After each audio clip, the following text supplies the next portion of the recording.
Buenos días, estudiantes. Hoy vamos a continuar con las clases de estudios sociales.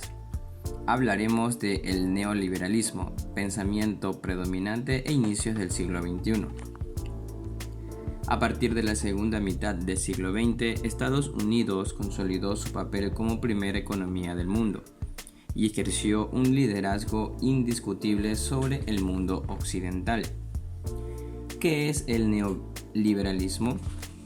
A finales del siglo XX y comienzos del siglo XXI en Ecuador, Latinoamérica y el mundo occidental se había impuesto el modelo neoliberal o neoliberalismo. El neoliberalismo es un pensamiento económico que se fundamenta en dos clases. La primera, el sector privado es más eficiente que el público y por tanto el Estado debe reducir al mínimo su intervención directa con la economía. Y el segundo punto es que el papel del Estado debe limitarse a mantener el control de los precios y combatir la inflación a través de rígidas políticas monetarias. Por esto se llama monetaristas a los neoliberales. El neoliberalismo en el mundo. El neoliberalismo dominó el escenario económico del mundo a partir de los años 80. Liderado principalmente por Gran Bretaña y Estados Unidos. Margaret Thatcher, primer ministro del Reino Unido en 1975 y 1990, implantó un programa neoliberal, inició una política de privatización, subió el precio del dinero para contener la inflación y puso en marcha una contrarreforma fiscal. Su política buscaba poner fin a la idea del Estado benefactor.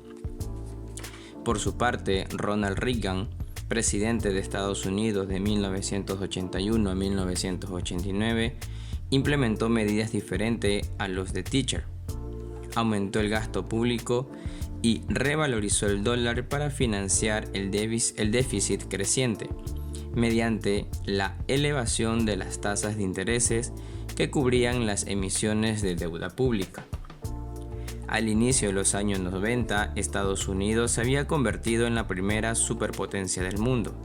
La economía estadounidense vivía una fase expansiva marcada por el impacto de la revolución de las telecomunicaciones y la informática. La década perdida de Latinoamérica y el neoliberalismo.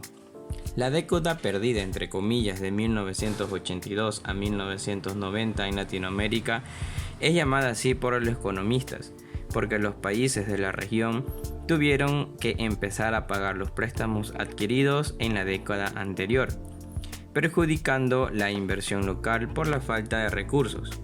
Esto generó la desactivación de la industria y los despidos masivos de trabajadores. Para contener la crisis y pagar la deuda externa, los gobiernos de la región devaluaron sus monedas, lo que elevó la inflación. Así también recurrieron al endeudamiento externo. El neoliberalismo como problema.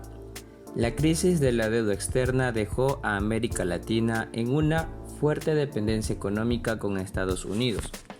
Ahora, con organismos multilaterales como el Banco Mundial (BM) o el Fondo Monetario Internacional (FMI), creados para financiar la deuda y formular los planes de ajustes estructurales, también conocidos como PAE, que transformarían los intereses de la política económica latinoamericana. Estos planes proponían una drástica reducción en la inversión pública, la canalización de los recursos gubernamentales y privados hacia el pago de la deuda externa, la flexibilización laboral y salarial, y la privatización de servicios como la salud y la educación, de tal forma que se preparara un escenario idóneo para el ingreso de la inversión extranjera, con el argumento de hacer de la economía nacional un escenario más competitivo. Hablemos ahora sobre el neoliberalismo en Ecuador. Menos Estado, más mercado. En la década de 1990 en Ecuador se impulsaron cambios que promovieron una liberación de los mercados. se puso en marcha una reducción drástica del Estado, no solo de su tamaño, sino principalmente de su capacidad de regular y establecer normas para el funcionamiento de los sectores económicos. Se privatizaron las empresas públicas, se recortó el gasto del Estado, se dejó de invertir en las áreas estratégicas como la salud y la educación. La tesis de fondo era que el Estado imponía trabas al desarrollo económico y que éste solo podía lograrse si la economía funcionaba según el libre juego de las leyes de mercado. Como consecuencia de las políticas neoliberales en esta etapa, la pobreza se profundizó. En el caso ecuatoriano, para 1999, año en que se produjo la crisis económica, según estudios del Banco Mundial, la población pobre en el país sobrepasó el 60%.